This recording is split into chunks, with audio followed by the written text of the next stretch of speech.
Damn, son, where'd you find this? Welcome to episode 22 of the Fly Route Podcast. I am your host, Anthony, aka Tony Playboy, aka Kendrick Perkocet, aka Big Perkocet, and I am joined here by one of my best friends, DeMarcus, aka Guess Who's Dak, Dak again, the franchise tag, tell a friend. Guess who's Dak? That. Guess who's Dak? Guess who's Dak? Let me finish, nigga. How are you doing today, DeMarcus? Doing okay. A little cold, but I think we talked about this 2 weeks ago. I said, you asked me the question, do I see a scenario in which Dak gets a franchise tag again? I said, yes, I do. All right. Well, since we're on Dak, I don't know how we got there, but have you seen the most recent Dallas Cowboys hype video? Yes, I've heard all about this. I know, yes. What? Do you think the exclusion of Dak Prescott means anything? Yes. Because the person making the video does not have the power to exclude Dak Prescott, and they likely include him. So it is likely from somebody higher up. I don't know if it means from Jerry or Steven or whoever, but it probably does mean something. It's probably being overblown, but it probably does mean something. You think there's a chance that Dak does not play for the Cowboys this year? No, I don't see that happening. Okay. Man, you're going to have to hold on to that one. That's what I honestly think is going to happen. That's what I want to happen. I think that's what will happen. All right. This month, we're giving Fly Route Black History Month Facts of the Week. You know, this week, we are going to give it up for Elmo Wright. Now, Elmo Wright is a Texas native, and he's a former first-round pick to none other than the Kansas City Chiefs. All right, he's a wide receiver. And in 1971, Elmo Wright performed what was believed to be the first touchdown celebration dance in the NFL. I always thought that was someone else, but please continue. And this happened in 1971 against the then Washington Redskins. Mm-hmm. And he actually started doing them in 1969 when he was a college player at the University of Houston. And it's crazy because apparently what happens is he high steps to get over a defender, and he just keeps high stepping all the way into the end zone. Keeps doing it. He hears the crowd start booing him for it. And of course, in true black hero fashion, you know what he does? Starts dancing? He starts doing it even more. He starts high stepping harder. And he gets over to the sidelines and his teammates are like, I can't believe you just did that. He went, man, that felt good. So we are giving it up to Elmo Wright. And he is this week's Black History Month Fact of the Week. You know, that goes back to the days when people thought that any celebration whatsoever was disrespectful. And we have a totally different perspective on that today. And I think we have him to thank for that. Yes, indeed. We would have no Odell Beckham pissing on the ball without Elmo Wright. We can't talk about celebrations without Deion Sanders or T.O. or any of those guys who all took it to a new level. Or Chad Ochocinco or Chad Johnson. Some of the classic after touchdown celebrations. So very thankful that we got that. Trailblazer. Paved the way. We don't give black culture enough respect. 100%. So we have an exciting show for everybody today. We are going to get into a crazy story about Mark Walton at a Pizza Hut. Our Super Bowl and end of the season recap for all the awards that were given out. The fly route for Carson Wentz. Now that his exit from Philly is basically guaranteed. Another iteration of the Run Pass Options segment where we give you the biggest storylines in sports news of the week and let you know whether or not we are going to run with them or pass on them. And a heartwarming story as we give this week's Ballers Bouquet to new Philadelphia Eagles quarterback, Jalen Hurts. Welcome to the Tee-Off. Ooh, spill that tea, sis. This is how we like to start our show off. We like to spill some tea on some of our favorite athletes and the crazy situations they get themselves into. This week, we're going to be talking about Mark Walton. Are you familiar with Mark Walton, DeMarcus? Don't think so. It doesn't ring a bell. Yeah, honestly, career gone way too soon. He's like 23 at the most right now. So Mark Walton, he was a homegrown star for the Hurricanes in college, had a productive college career, played 3 seasons. In 2016, he went nuts, had over 1,000 yards, 14 TDs. He then becomes a 4th round pick for the Bengals in the 2018 draft. However, by 2019, he has been cut from the Bengals because he was arrested 3 different times during the offseason after his first season. On charges ranging from like possession of weed, misdemeanor battery, resisting an officer without violence. And the battery charge, I want to say, has been dropped. And there were some other more serious charges afterwards that also was dropped. But after he got arrested 3 times in that offseason, he then signed with the Dolphins.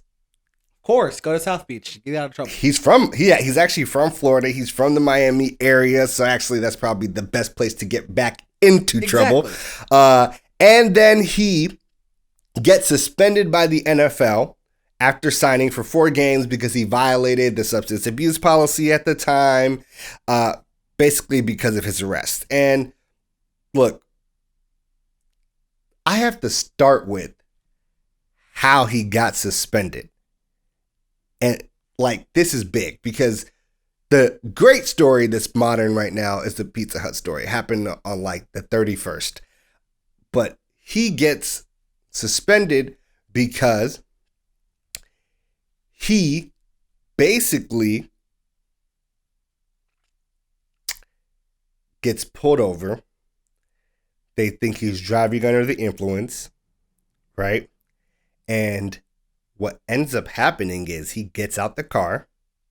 They're like, get down, basic procedure. Mm-hmm. He gets on the floor, pops back up, and just books it, nigga.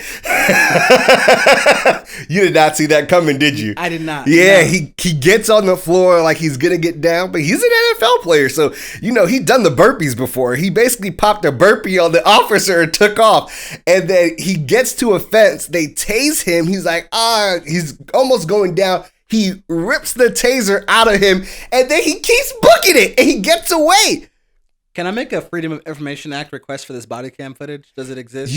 Okay, so there is body cam footage, but it's super shitty because it's like in the middle of the night. You can barely see him. And for most of the time, the officer's actually running and trying to keep up with him, and he has no fucking chance because this nigga's an NFL running back. Most normal humans don't have a chance. Yeah, he has no fucking chance. This nigga's an NFL running back. But what ends up happening is they search his car. They find a bunch of weed. They find a concealed weapon with fully loaded clips. Like, yes. But the weapon is legally registered to him. So like, that's not a big deal. Besides the fact that he's driving recklessly. They believe that he was under the influence. They found a bunch of weed in the car with the weapon, right? And he was speeding when they pulled him over. So, hey, this is crazy. But that's bad enough. It gets him suspended for 4 games, the substance abuse policy. Now, this all happens within like 3 months of each other. He gets arrested 3 times, and he ends up turning himself in eventually because, yes, you booked it and ran away from the police, but A, niggas is going to recognize you. You're in the NFL. B, they have the car that you left. It's your car. Yeah. He didn't think this through. He was obviously under the influence. So he turns himself in. That all gets handled. And then like a domestic violence thing comes up. We're not going to talk about it a lot because for the most part, when it comes up, he gets cut from the Dolphins. The charge later on gets dropped, but by then he's already been cut. He was arrested 3 times before the domestic violence thing comes up, so no one takes a third chance on him. Well, where there is smoke, there is fire, and there's too much going on around this guy to sign him. Just way too much. Agreed. Now we get to the 31st, way more recently. He's been out of the league for basically an entire calendar season, and he's still somehow making headlines. Now, this is crazy. He's arrested outside of a Pizza Hut. Okay. Do you want to guess what happened at said Pizza Hut? Did he fight somebody? Well, goddamn, DeMarcus. Just a lucky guess. Can I get fight somebody for $100? Well, you would be right. You would be right. So, how did this happen? He's ordering a pizza around midnight, right? But apparently his exchange with the Pizza Hut worker does not go very well on the phone. He feels like he was, quote unquote, disrespected by one of the Pizza Hut employees, prompting him to, of course, do what? Get up, get in his car, and drive to the Pizza Hut. Probably and walked in an indignant fashion. I think the inside of the Pizza Hut surprisingly was closed at this time. Thank goodness. Because it's like midnight. And the first thing I'm like, hey, bruh, Pizza Hut, really? Not that deep. But like, Pizza Hut not even fucking good, nigga. No. He's obviously under the influence. We've talked about this. So look, he goes over there immediately to confront the Pizza Hut worker. And the first thing on my mind is, this is the type of energy I want my girl to have when the restaurant. This is the type of energy I want my girl to have when the restaurant person gets my order wrong. We selling this shit on site. He gets there and they tell him that his order has been canceled. I imagine for you to get mad enough to go over to the Pizza Hut, you probably got into it with this nigga on the phone and he canceled your fucking order. He ain't having it with you. Right.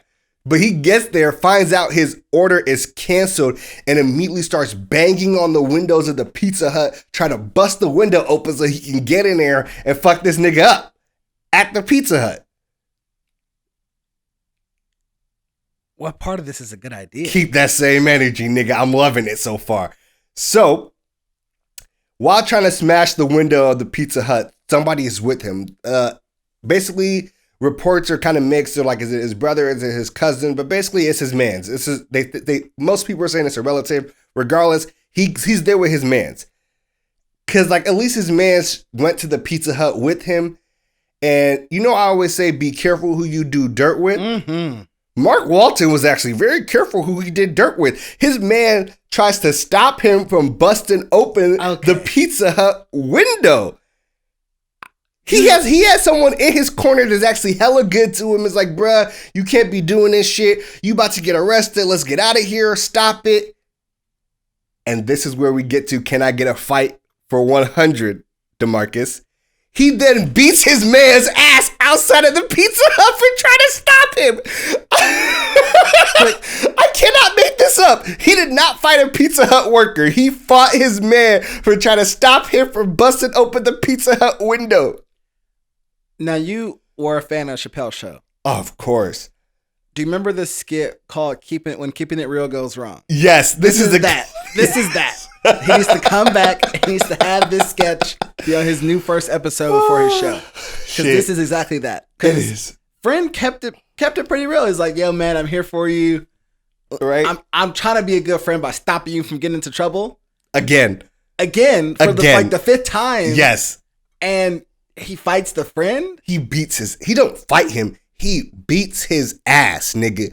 Like, police show up on the scenes, see the friend, and call the paramedics for the friend. Yes, he didn't just fight. He beats niggas' ass, bro. Well, I assume the guy is in pretty good shape. As we say, he's an NFL running back. Yes, and he beats the fuck out of his mans. So this is all types of terrible, right? And the police are like, yo, what happened to you? How did you get injured? Man is solid. He don't say shit. Oh. There are witnesses that see this happening and tell police what happened, etc. His man's is solid. Don't say shit. So they book him for like disorderly conduct, etc. Right? So it could have been way worse. I don't know if I'm that solid, bruh. No. Like, I want to believe I am, but if I stop you from doing some stupid ass shit and you beat my ass to the point where niggas have to call no more. the paramedics on me, we're not cool no more. Because I tried to be your boy, and you fucked me. He fucked you up. So no, we're not cool. Yo, I don't know if I'm ever gonna be that solid in my life, bruh. Like, but I truly hope I am. But regardless, his man's refused to flip on him. The police book him for disorderly conduct and like trespassing. And that's basically the end of the story. Maybe man's devout Christian, turn the other cheek. Who knows? Nigga, I gotta get my lick back at the very least. I gotta be waiting for you when you get home. In the dark, kind of. Yeah. Like, I'm waiting for you to call my phone for bail and I act like I ain't got it, nigga. But that was your tee off. Ooh, spill that tea, sis. Well, click, get ready for your Kodak moment. All right, let's get into our Super Bowl recap. Oh, DeMarcus, how you feeling, my guy? I feel really badly for Patrick Mahomes. I was really cheering for him. He's such a likable guy, and he was running for his life all night. Too early to say I told you so? Considering that the Buccaneers had I believe, Super Bowl party on a yacht this week. There was a boat parade. Like, Florida open. They had like a boat parade, multiple boats, people standing on the fucking pier. You assumed that I paid any attention to any of these stories. Oh, I did, because I knew Tom Brady was going to win, and I told you he was going to win. And I was happy to see the Bucs win it. I think you know this, but just to make it clear, when I am rooting for a team, I am rooting for that team. I am in it. And if it don't go well, I am just heartbroken. I don't want to talk about it. I don't want to see it. I don't want to think about it. Nothing. You think you would get used to this by now, being a Cowboys fan? No. Stop. It's just fresh every time you get disappointed? Well, first, I've had some big disappointments lately. As a Warriors fan, just all the blows just kept coming. The Cowboys have had their problems with Dak, and then every time we get to the playoffs, Aaron Rodgers is somehow there. And then, well, you're in the NFC, so yes, that's how it works. And for some reason, we can't beat them with multiple tries year after year. Romo, Dak, but Tom Brady rolls in. Aaron Rodgers. That's how it works. Tom Brady rolls in at 43 and it's like, oh, this man ain't nothing. He rolled through Breeze. Yeah, it was nasty. Rodgers, then Mahomes. Oh, and who would have predicted that? I did. Well, yes, you did, but I'm saying people who are reasonable. I seem to be the reasonable one. Like I told you, Patrick Mahomes would be running for his life. Offensive line missing right tackle, left tackle. Center couldn't practice during the week. I told you the Bucs front four was ridiculous. The Bucs front seven was nasty. Mahomes ran for like 500 yards before throwing the ball. Yeah, which was a record. How could you have predicted a Super Bowl record like that? Like, you can say running for your life, but this is literally the worst anyone has ever run for their life in the Super Bowl. I literally looked at you and said Patrick Mahomes would be running for his life the entire time, and he would do some miraculous things that we know no other quarterback in the history of the NFL could ever do. And we saw those passes. That on target. That were dropped. That was so sad. That is the worst. That was so sad. Because you're watching his face and he's just so dejected because he's like, there's one shot where he's parallel to the ground and throws the ball, and that ball ends up being on target. He almost hits the dude in his face. Yes. There were dropped touchdowns, at least a couple in that game. I think 2. Yes. At the most 2. There were a lot of key drop first downs by Travis Kelce. Mm-hmm. Remember when I told you that they would not make the same mistake twice and Tyreek Hill would stay doubled all game long? He basically was tripled some of the game. I told you that they knew what they wanted to do. They were, for those who look like it's 2 safeties deep. And it's usually when that happens, you split the field half and half, you do your different things. No. When Tyreek ran by, They were both going deep, basically with Tyreek. It was obvious. It was obvious. The game plan was literally obvious, and everybody was so enamored by the greatness of Patrick Mahomes, they forgot everything that they knew about the fundamentals of football. So yes and no on the obvious, because Todd Bowles called more of that deep cover 2 than anyone has against that team and in the Super Bowl and basically forever. But it was obvious because of what they did to them in Week 12. Sure, but no other defensive coordinator figured that out. So, well, he wasn't the one that Tyreek. They didn't give up. No other defensive coordinator gave up 206 to Tyreek Hill in the first quarter and got literally embarrassed by a single player. Right? So I'm just saying, like, it was obvious to me that they were going to come like that. It was obvious to me that Patrick Mahomes would have no time. But here we go. Now, are you ready to admit that Brady is the GOAT?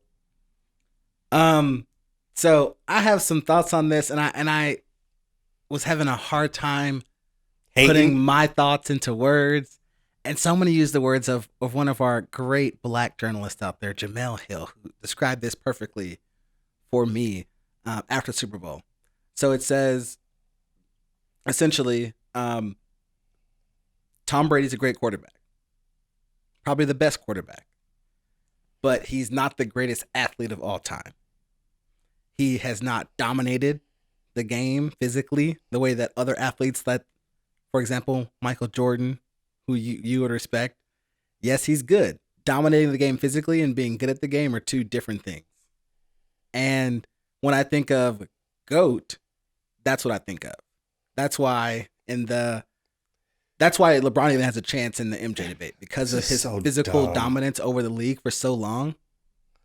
And Tom Brady's absolutely fantastic, but I think people overinflate what he is. This is so stupid.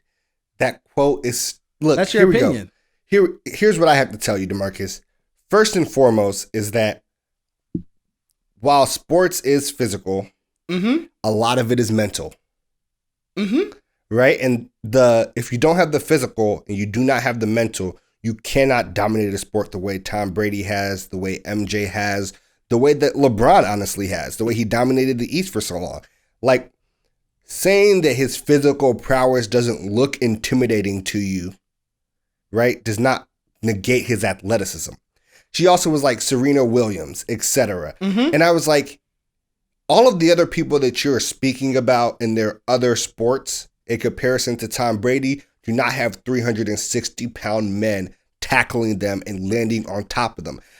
Football is the most physically rigorous and dangerous sport in America that's popular. And Tom Brady has survived how long in that sport? A little while. You're like, this is why this is all nonsense to me. Because of the sport that he plays, the physicality in the sport that he plays, how often he plays through injuries, how rare he's actually injured. That's what I was going to say. He's almost never playing through injuries. He doesn't get hurt very often. Besides the year he tore his ACL, he played through other injuries that he had. Like knick-knack stuff, but that's the NFL. Everybody has knick-knack stuff. That's my point. That doesn't make you physically It's just dominant. normal to have knick-knack stuff. He dominated the league, and it is the most physical sport in America. He won. I would not say he dominated. How many rings does he have, DeMarcus? He has 7. Okay. How many Super Bowls has he been to, DeMarcus? He's been to 10. And you're going to say he did not dominate this sport? Not physically. Mentally, sure. He had to physically survive. Execute. He had to survive. He had to physically execute the mental. I didn't say he couldn't execute. I said he did not physically dominate. Those are two different things.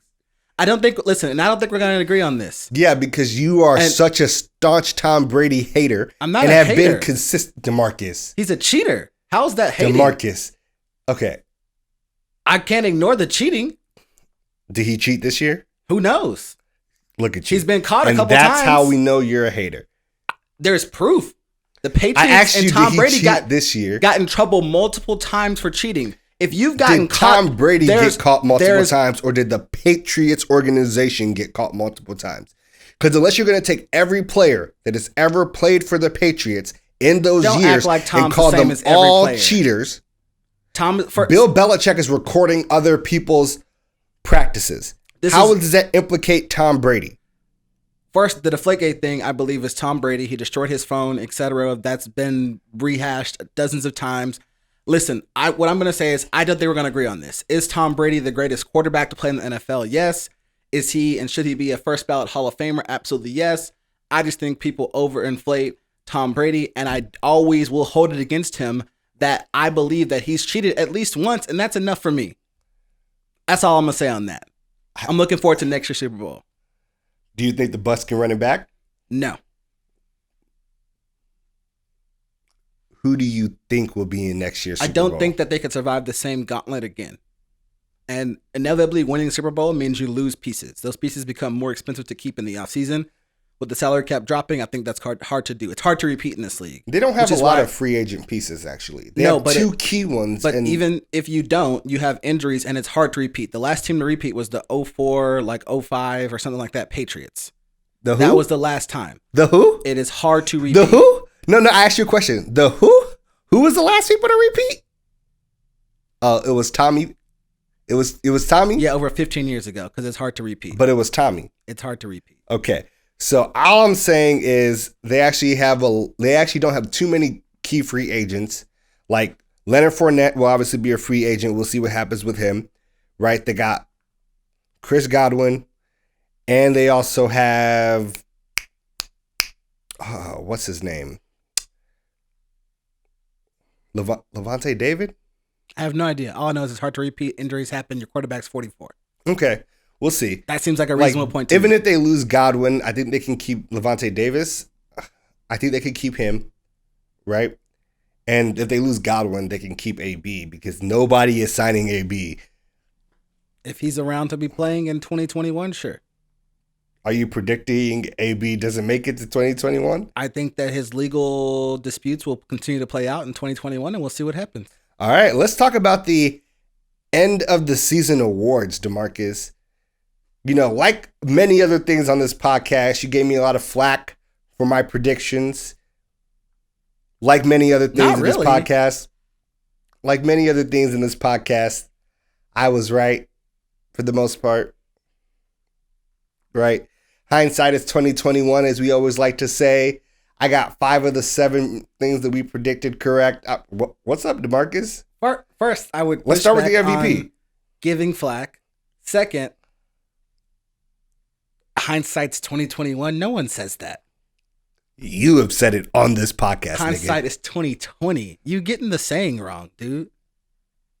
No, it's because it's 2021 now. No, but no one says it like that. Whatever. But MVP, I cooked you. I did not believe the media would buy into the narrative that the Chiefs were bad because they had a few close wins. No one said the Chiefs were bad. People said they don't look the same. There's close wins. Aaron Rodgers looks great, etc. They bought into the narrative. I didn't think they'd buy it at the rate that they did. Obviously, I was wrong about that. Didn't Aaron Rodgers outplay Patrick Mahomes in almost every major statistical category? Okay. I said what I said. All right. I'm just saying, we know Rodgers got that one. Rookie of the year, we were both on Herbert. Mm-hmm. Facts. Defensive player of the year is the one that was super interesting to me. Mm-hmm. Now, this was just interesting, period, not just us. Right. I had TJ Watt. Aaron Donald won it. And I'm willing to say TJ Watt got robbed for the second year in a row. I want to say JJ Watt posted a tweet comparing all of them in major statistical categories, and TJ is above and beyond Aaron. He led the league in tackles for a loss. And he played led one the less league game. in sacks. He played one less game. He led the league in quarterback hits. Like, he was a dominant force for the second year in a row. He had more quarterback pressures. Like, I get it. The main thing people like to say is the stats that Aaron Donald gets at his position is huge. But it's also not like they don't move him around a lot, especially because he's frequently getting doubled. It didn't feel right to me. The voting was close, though. It was like 27-20. right? So Donald got 7 more votes, but this is the second year in a row that I'm like, man, TJ Watt keeps getting right there. And I feel like this is where the clout and the media narrative and name recognition is really hurting him a lot when he, in the last 2 years, honestly, should have been back-to-back Defensive Player of the Year, in my opinion. But, it is what it is. Offensive Rookie of the Year, we both got wrong. Herbert got both Rookie of the Year and Offensive Rookie of the Year. Which doesn't normally happen. Yeah, I did not think that they give both to him. No, because I think back to 2016, Dak and Zeke, they split up the award. And so I figured they would do the same. They'd split it, give the quarterback one, and find a running back or a wide receiver. Justin Jefferson. To get the other. Yeah. Exactly. Yeah. Defensive Rookie of the Year was obvious. Chase Young. Like, if you didn't have Chase Young, what were you doing? Comeback Player of the Year. DeMarcus said Ben Roethlisberger. Mm-hmm. It was obviously Alex Smith, like I said, like everybody else said. But the interesting thing was that Alex Smith was 1 vote away from being unanimous Comeback Player of the Year. That one sole vote that he did not get did in fact go to Ben Roethlisberger. Listen, I'm gonna be honest. The format of this means that we can't always pick the same thing, and I'm looking at who's the next most likely person to get it after Alex Smith, and it's Big Ben, who did have surgery last year, was out all the whole entire 2019 season, came back in 2020, and had a really good season up until about week 12, and they started losing. But up until that point, had done amazingly, and people were like, "Oh, Big Ben of old is back," and blah blah blah blah, etc. Some people said that. Some people did say that. I didn't say I said that. I said some people said that. So I did see he's the most likely person to get a vote for that award. All right. Coach of the Year, another one that I got right, Kevin Stefanski.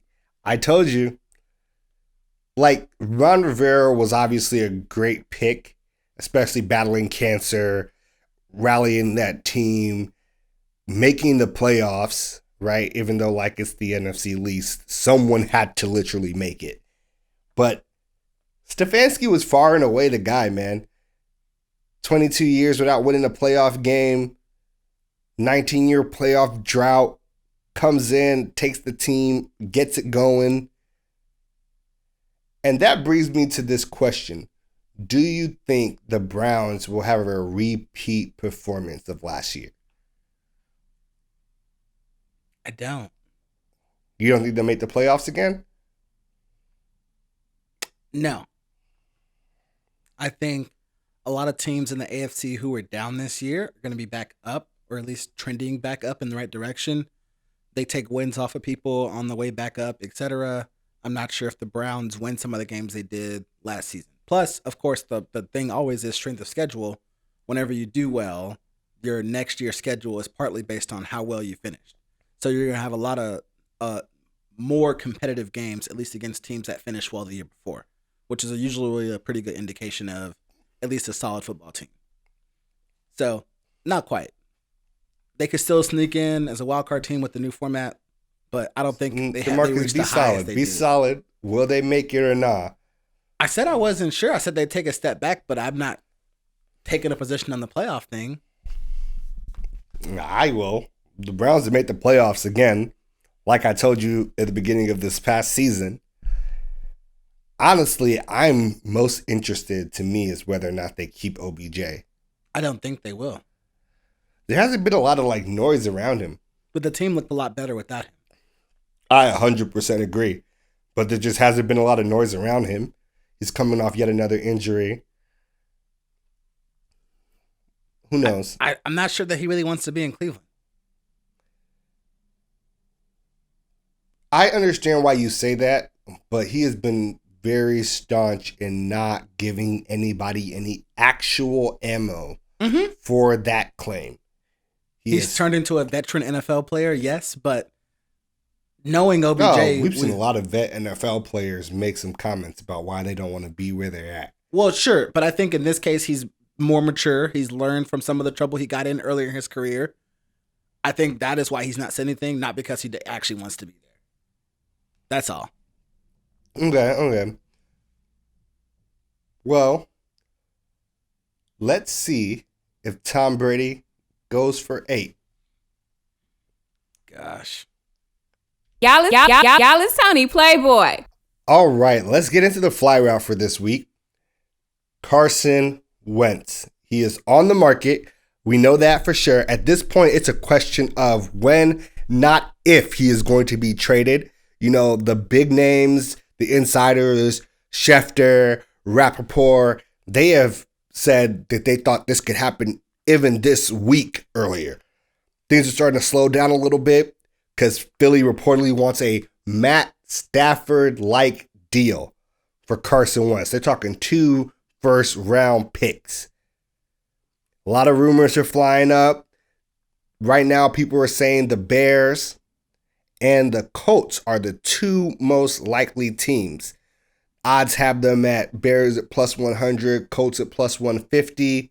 And I just have to say, my God, if the Chicago Bears trade for Carson Wentz and give up 2 first-round picks, I will not watch another Bears game at least for 2 seasons. Kind of makes me want them to do it now. At least for 2 seasons. If we give up 2 first-round picks, I will not.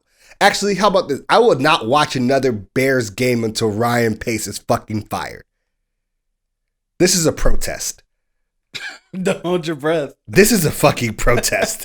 If we give up 2 first-round picks for him, I would not watch another game until he is fired. But right now, there's a pretty strong deadline people know of. March 19th. March 19th is that deadline. At that point, they have to give him a $10 million roster bonus. So they definitely will be off of him by then. So I have to ask you, DeMarcus, what is the fly route for Carson Wentz? So before I get too deep into the fly route, I do want to come back to earlier in the fall when I did tell you Carson Wentz was the problem. Carson Wentz would eventually have to go and that he was not going to be the quarterback in Philadelphia. I'll say that. But this is a pretty peculiar situation because no matter what the Philadelphia Eagles do, they'll be losing a lot, even just to get rid of Carson Wentz. The cap hit will be big, and it's going to totally change all the draft capital they put into getting him because they moved up in the draft again. This is the same situation with the Rams and Goff. They, I believe, packaged 3 picks to move up to number 1 to get him, and then gave up more picks to essentially unload him. In this case, the Eagles will at least hopefully get picks back, but that depends on where and who they trade him for. If they trade him to a team without a quarterback like we think, either the Bears or the Colts, they're likely to get back lots of picks, but not necessarily a big name player. But I'm hearing that if he goes to the Bears, we're going to send back Nick Foles because you can't restart that dynamic. Oh, no, you absolutely cannot. That is the root of Wentz's problems in Philadelphia was he's having his MVP level season. He gets hurt in December. Foles comes in, looks a little wobbly in December, but then playoffs come and Foles flips the switch. Philly Magic. And goes on, beats Tom Brady in the Super Bowl.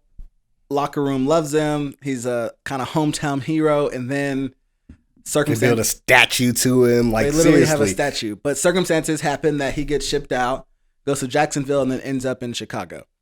And so from that point on, the locker room has had little faith in Wentz whatsoever for different reasons. Some people felt that he was too close to some of the front office. Other people felt that he was not accountable or that he would be a little harsh with teammates in practice or in the locker room, etc. So he's had his problems. And so he needs to go to a team where he can have a fresh start, where there are as few remnants of the Eagles there as possible. But he needs to go somewhere where a coach believes in him and thinks that he can get the best out of Carson Wentz again. And the only place that fits that description, that has the money to do so, the draft capital, the need, is the Indianapolis Colts. So whose head coach is Frank Reich, who we know was the offensive coordinator calling the plays when Carson Wentz had his almost MVP season. So he would be reunited with his head coach or his offensive coordinator that year, who's now the head coach in Indy, Indy needs a quarterback. Their quarterback, Phillip Rivers of last year, just retired, and rightfully so. And their quarterback before that, or quarterback of the future, was Jacoby Brissett, and he's going to be set to hit the free agent market this offseason. So as of right now, the Colts don't really have a quarterback. They picked 20th in the draft. They have over $60 million in draft or in cap room, and they have draft capital. And so all the pieces are there for them to get Wentz. I think it'll be a good fit. It's a win-win for the Eagles to get back a couple first-round picks for him. They send him out of the conference so you don't have to see him, etc. It's a win-win for everybody involved. It's a win for Wentz. He gets reunited with his coach. And hopefully the Colts think they can make the playoffs again with a good team around Wentz. So, I don't like the Colts, even though it makes like a lot of sense. And the reason why is because the issue with Carson Wentz is not his talent. The issue with Carson Wentz is clearly his ego.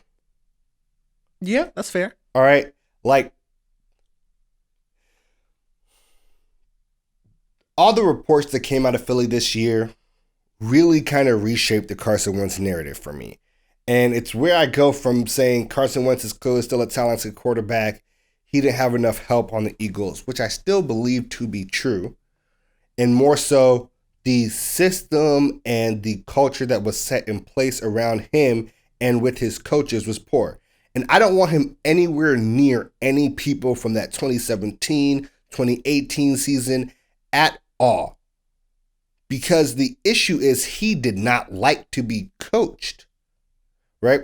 You heard the reports from like the Philly Inquirer, from Jeff Lane, saying that like he would get a play and then he would just kill the play and audible for no reason because he just didn't like the play that Peterson was calling. So other people around him are no longer on the same page. Even go back to that 2017 year, people say he didn't like being coached hard by that staff. That's Frank Reich's staff. They were saying that in film sessions, they would point out errors that he would have and he would just make excuses and not take any of the constructive criticism that was given to him. Their veteran players from those teams would say he doesn't understand that he has lost some games for us and he will never admit that that's a problem, which means that he can never get it corrected. They would say he'd miss an open receiver, right? They would make a play call. The play would develop exactly how you want it to. Like, that's the worst thing as a coach. You put in the call, the play call goes exactly as you want to. You schemed the receiver open, and Carson Wentz doesn't hit him. It's his first read. They're like, why? He goes, oh, that guy, I didn't see him open. My offensive line is not good enough. There was too much pressure. Always an excuse. And this is a consistent issue with him. They enabled it. He is comfortable with the coaches and on the Bears staff and on the Colts staff. And that's why I don't want him anywhere near those people. I want him in a situation in which he is uncomfortable, where he feels like he has to reprove himself to those people, not people who are like, we know he's good. We know he's good. He was good with us. He walks in going, they know I'm good. They know the season that I had with them. They know who I am. And that's the exact attitude that put Carson Wentz where he is right now.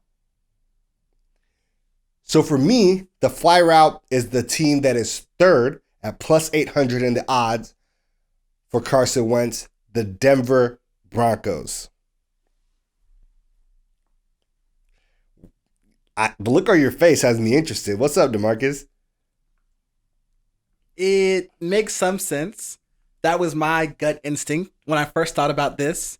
And I thought that having Frank Reich would not be a negative, that it would be a positive, because having him plus the combination of getting traded, being benched for Jalen Hurts, etc., would humble him a little bit to make him open or receptive to coaching. I think the Hurts plus getting traded. So maybe it hasn't happened yet. I'm saying maybe it could happen. And with that coach kind of knowing what he can do, not as that he's talented, but that he knows what he's good at and knows what he's bad at and knows how to scheme for that with the weapons in Indy and the offensive line and the defense, that they could still do well. But please explain why you chose the Broncos. So I chose the Broncos because when you're thinking about things like having a good offensive line, having some weapons, etc., having a decent defense, the Broncos check all those marks, right? They have a bunch of really young position players like Noah Fant, Jerry Jeudy. They have a decent offensive line. Von Miller comes back. Their defense is pretty good. They have a set of running backs, right? We talked about Melvin Gordon on previous episodes. Philip Lindsay is set to be a restricted free agent, so they can keep him if they want him. Like, they have all the tools to be a great team besides at quarterback. Drew Lock clearly is just not it, right? And trading for Carson Wentz makes him the most talented quarterback to be in Denver since Peyton Manning. Yeah, by far. Right? They have a good staff. It's a new GM. That new GM probably wants to bring in a guy that he's picked. And no team wants to give 2 first-round picks for Carson Wentz. But I think if the Broncos come with the 9th pick in this draft, can Philly say no? They certainly need the help. Like, think about it. The Bears and the Colts are the other 2 options. Their first-round picks are significantly worse this year. And they're teams that look like their first-round pick the year after that won't be good either. Because they're good teams. Like, fundamentally, at their core, quarterback's an issue, but they're good teams. Exactly. So I feel like if they offer you the 9th, how do you say no? Well, I think they could probably get maybe this year's 9th and then maybe 2 seconds, maybe this year and next year. And that is close enough for them that they say yes. I would hope the Broncos were a little bit more savvy than that. Because right now, the reason why things are held up is because other teams are not giving Philly the packages that they want. So I think you come through with the 9th and be like, look, I hear words out on the street is you ain't getting shit better than this. Be honest. Yeah. When was the last time you picked that highly in the draft? Well, when you drafted Wentz. Exactly. Only thing complicating that, in my opinion, is there's a new GM in Denver. John Elway is stepping away from day-to-day GM operations and is more of the president role. I don't know if he'll have any say in that deal. If he does, I think they will be more savvy and roll up with a little bit more swagger and say, take the 9th pick and give us Wentz and let's have it. Let's all part ways and be happy. So that's it for me right now. I think that it's a great situation. It's a similar situation. It's basically B-side Colts, in my opinion. That's fair. B-side Colts, but it puts him with a new staff that can help him garner the talent if he has it, but does not have that same familiarity with him and puts him in a place where it's kind of do or die. All right, let's just hope that if he goes to Denver, he throws some fly routes in that thin air up in Mile High. Now, I like that. Throw some fly routes. I see you. Now, while we're on the fly route segment, I just want to talk about how Philly this offseason has taken the exact opposite of the fly route. You fire your Super Bowl winning head coach because him and Carson Wentz can't get along. Well, the other story was that the GM met with him at the end of the season. They were like, the GM and president are like, here are our plans for the future of the team. And Dougie P just fundamentally disagreed with them. And so after a couple of days of thinking about it, they were like, you disagree and the quarterback thing, you got to go. I heard that he wanted more input. Oh, on the future of the team. Yeah, he's like, I should have a little bit more control. They wanted to pick his staff again, right? And he was just like, that's not really how I want to do this. Him and Wentz aren't getting along. So they swap out. They're like, all right, look, Wentz is the quarterback for us. Y'all can't, it's irreconcilable. He's leaked enough to say that. We'll choose him. And then Wentz is like, nah, bro, I still need to get the fuck up out of here because his locker room don't want him. So that is true. Like, apparently there were some reports also from Jeff Lane, Philly Inquirer, that an senior offensive lineman went up to Roseman leadership and was like, you have to bench this dude. Put Hurts in. The team visibly and physically looks They're like all their emotions, their body language, etc., is better with Hurts than Wentz. And a lot of that is rumored to be because Wentz is uncoachable. He'll kill a play, which means everybody else on the field that has the play that was called is now also fucking scrambling. Mm-hmm. You can't win games like that. And ultimately, those guys care about winning. And so Wentz is going to have to need to reset and reset his ego to do that. Agreed. And that was your fly route. It's a Playboy affair. Let's get into the run pass options segment. You know how we like to do. We give you the biggest headlines in sports news of the week and let you know whether we are going to run with them or pass on them. So DeMarcus, I got to hit you with this one first. We talked about this a couple weeks ago, the NBA All-Star Game. It's going to be in Atlanta.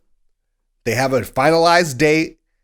And a lot of players, especially the star players, are pretty unhappy with it. LeBron James called it a slap in the face. Mm-hmm. Giannis said, look, if Big Dog, LeBron James, ain't with it, you know I'm not with it either. I have zero energy and zero excitement for the game.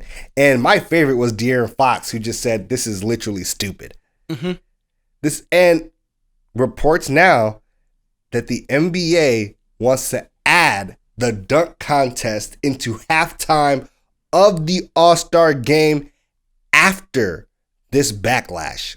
So, should the NBA be worried about how their stars feel about All-Star Weekend, DeMarcus?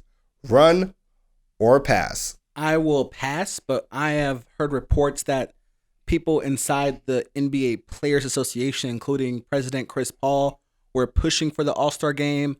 I believe it has money tied to it related to the TV dollars from that weekend that would normally be generated. And so I think some players might want to, certainly first-time players like Sexton in Cleveland, who I believe made the All-Star Game, but others like LeBron do not because of obviously the COVID protocols, and it's nonsensical to say COVID's a big problem and then gather all the stars in one city for 36 hours. But that's all I'll say about that. All right. Kevin Durant, speaking of NBA COVID issues, was pulled twice from a game against the Raptors, first due to an inconclusive test by a close contact. The NBA then allowed him to play in that game, and then his close contact had a conclusive positive test, and they pulled him for a second time. Does the NBA have an issue with their COVID protocol enforcement? Run or pass? I'm going to run. I thought James Harden made some really on-point comments about this immediately after the game. First off, for that team, Kevin Durant's a huge piece, so, the in and out thing was really confusing. They need to pick one clear position on that. The second thing I would say is that Harden asked the question was, Durant was in the locker room with all of us before the game. If it's accurate that he was a close contact and had exposure, then why was that game even played at all? Why didn't the entire Brooklyn Nets team then have to have postponed games while all of them went through COVID testing? The NBA has not given a really solid explanation, one that I am satisfied with on this matter. And so I think there's going to be a lot of back and forth between the NBA Players Association, and of course the Brooklyn Nets on this issue, because this is not the first time Kevin Durant has missed time for, I believe it's probably the same close contact. I'm thinking, I don't know if this is a girlfriend or a business partner or someone who's always with him. So I think that actually what happened was he rode with a staff member or something like that tested positive, like to his place, back to the game, and like another one time, and they weren't sure if they were wearing masks. KD already caught COVID in March, yeah. Yeah, and apparently was testing positives for the antibodies, but, out of an abundance of caution, which KD tweeted, and I have to quote this, "Yo, NBA, your fans aren't dumb. You can't fool them with your whack-ass PR tactics." So, yeah, the NBA is wrong, certainly, but there is another element to this, and that is there are 2 new variants of corona that are spreading in the U.S. from the UK and South Africa that are known to be more transmissible, but more importantly, the South Africa variant has been shown to infect people who've had COVID previously because it has mutated and changed. And it also, even if you've gotten vaccinated, you'll still fight it off, but it's at a lower rate than the kind of previous widespread strain of COVID. And so there is that bit there. And so numbers are down right now, but I think all the players are right on this, that they should not have an all-star game because there's a great chance that those new strains could become dominant soon, and they're highly transmissible. And you wouldn't want all the star players in one city for 36 hours with a new strain running around that could infect all of them in 5 minutes. That's all I'll say on that. All right. Let's talk about the NFL 2021-2022 season. The 2020 salary cap, for reference, was about $198 million. There's been a lot of talk. We know the cap is going to be reduced this year for the first time since 2011. Mm-hmm. Estimates right now are at around $185 million. Do you think this will have a huge impact on the upcoming season? Run or pass? I'm going to run. It will definitely have a huge impact. There are a lot of teams who, with the cap, most teams plan their cap for the cap to increase. So they plan out player contracts that way. They say, we're paying X, Y, and Z guy. This is going to go up year after year. Or in this year, we're going to add more money. So they can plan for that. But if the cap suddenly goes down one year, then you have to cut guys. Either guys who take up a big portion of your cap or guys who are near the bottom of the roster to try to get under the cap. Because the NFL is a hard cap league, teams are going to have to make roster moves to get under the cap. There are some teams that are $20, $30 million over. But more importantly, it's going to affect the free agent market and what kind of deals teams can hand out and how teams can improve. If you're close to the cap now, you're screwed. You can't do anything to your team. You have to roll the kind of run it back from the year before and hope that you just get better performances out of your same players. So it's going to have a huge impact on what teams look like next year. And ultimately, it's going to mean that there's less money that gets to the players. All right. So one of your favorite players, Derrick Rose, has recently been traded. And I did say earlier this season that he should be traded. This wasn't the trade I said, but this is not the trade anybody said. I said he was a valuable trade piece and he would be traded. In this case, he got traded to the New York Knicks. This is now the third time he's going to play under Coach Tom Thibodeau. He played, of course, under him with the Bulls, and then he played under him again with the Timberwolves and played really well. And this will be the third time. What are your thoughts on D Rose's trade? Is this good for him? Is this good for the Knicks? Run or pass? I am going to run with this only because I hate this trade. Personally, I think D Rose should have been traded to a contender, get a chance to finally win a chip. But I'm not sure that's what D Rose wants at this point. Like, he seemed relatively happy with the trade. We know him and Tibbs get along. We know Tibbs gave him an opportunity when the league was out on him, right? He was practicing in the gym. No team wanted to sign him. The Timberwolves signed him. He goes nuts. He gets his value back, gets to sign a decent deal with Detroit. I think this is going to be big for him teaching the young players of the Knicks. And I think that's why he's there. They have a huge guy, Emmanuel Quickley. He is going insane. He's looking Lou Will-esque with his floater right now. It is nuts. And I think they're like, we want him to be a good vet in our locker room to help those guys get better, teach him the game. And if that's what D Rose wants for himself at this point in his career, fine. I hope he gets it. I hope he's happy. But as a fan of Derrick Rose, the basketball player, not the human, I wanted to see him possibly get traded to a team like the Clippers. All right. Another one for you. So there's some recent rumors out of Seattle that quarterback Russell Wilson might want to be traded. There are signs that his camp are unhappy with the way that Seahawks have protected him, i.e. the offensive line problems. Up in Seattle, he's been sacked around 390 times in his 9 seasons in the league. There are other reports coming out of Seattle that say that Russell is unhappy with Pete Carroll's influence on the offense. He's a very run-first coach. Russell's obviously a quarterback in the prime of his career who wants to throw the ball around and show what he can do so his team can win. What do you think is the main problem for Russell Wilson, and will he be traded, run or pass? So if we're asking, will Russell Wilson be traded, pass. If we're asking, will this have a big effect or should this have a big effect on the Seahawks, we will run. And first off, they're no longer rumors. Russell Wilson did an interview this week, and he, for the first time ever, really did not toe the company line in an interview. He was active. He's like, I would like to get hit less. I would like more protection. which is both like a public admonishment of your offensive line, but also a message to the front office. Like, hey, y'all really got to step it up here. The second thing he said is that they asked him point blank, because he was kind of pussyfooting around, do you have any input on personnel decisions? He says, and I quote, not as much as I would like. He's like, do you think you should be involved more? He says, absolutely. I feel those conversations are valuable. That is a direct shot at management, at Pete Carroll, at the Seahawks organization. And Russ is finally saying, look, I'm not trying to get traded right now, but I do need some things to change. I want some more input. I want, a little bit more say in the offense, maybe the guys that we're going to go after, and you obviously need to protect me more.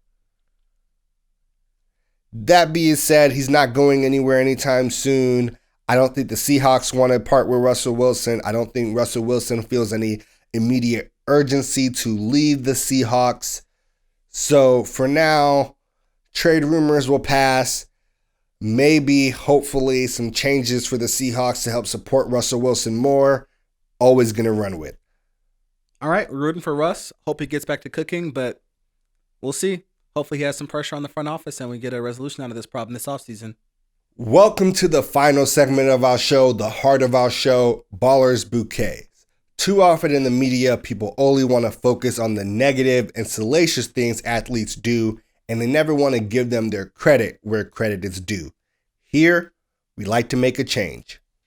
So we're going to head up to the city of brotherly love, where typically brothers don't get any love.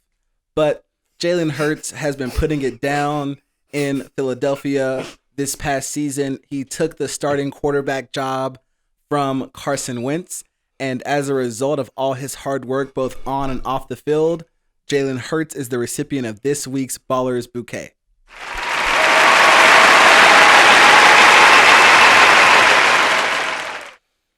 So it recently came out during Super Bowl media run-up that Jalen Hurts had donated $30,000 to a child and a family in need. This child named Eric.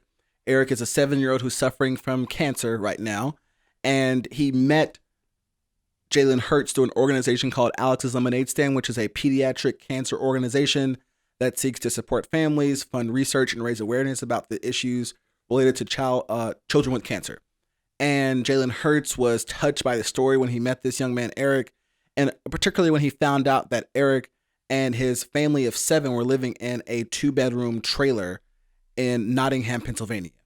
And so he showed up to their trailer and surprised them with a $30,000 check to put toward a new home.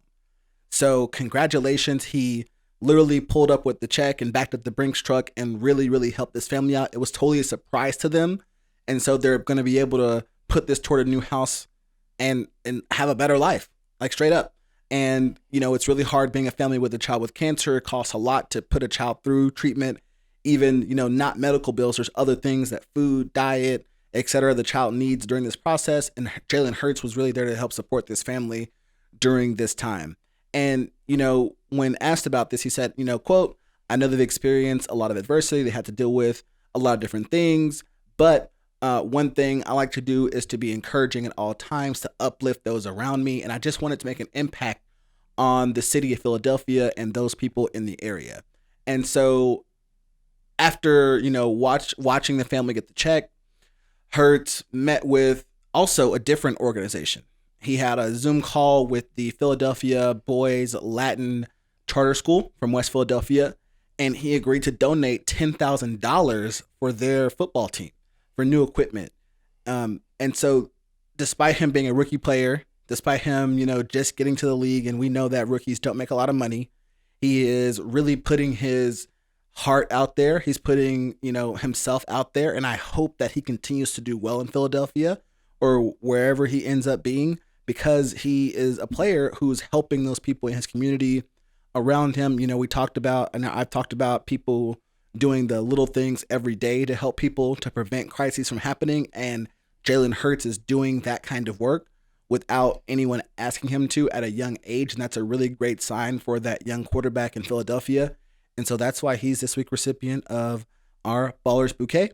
And for those who are listening, if you want to donate to Alex's Lemonade Stand, you can go to alexslemonade.org and donate there and find out about what this organization does. I've actually worked with them before in the past and held a fundraiser for them when I was in high school.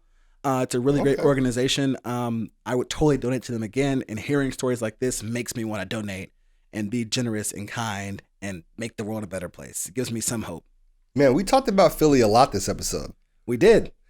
Okay, speaking of Philly, right? You know Uzi put the allegedly $24 million diamond in his head, like Vision. All right, so like Vision, but go ahead. Is it morally wrong to pluck that bitch out if we give some of the money from the diamond to cancer research? Yeah, I think that's okay. Okay, so it's cool to Thanos this nigga as long as we donate some. We help the kids? Yeah, absolutely. Do it for the kids. I think he would agree. I think he'd be okay with that. Do it for the kids in Philly. All right. That was this week's Ballers Bouquet. Let's not play, boy. All right, that is it for episode 22 of the Fly Route podcast. As always, we want to thank each and every single one of you for taking the time out of your days to listen. We always want to know what you think. Is Carson Wentz worth even a first-round pick? Let us know. We are now on video. Follow us on YouTube at the Fly Route Podcast. Make sure that you subscribe and hit the notification bell. Otherwise, you will miss some of our videos. Exactly. We are on video now. We're giving you all extra content. Stay on the lookout for it. Our Facebook, Twitter, Instagram, all of it is buzzing, but we really need you all to subscribe to our YouTube so you do not miss any updates.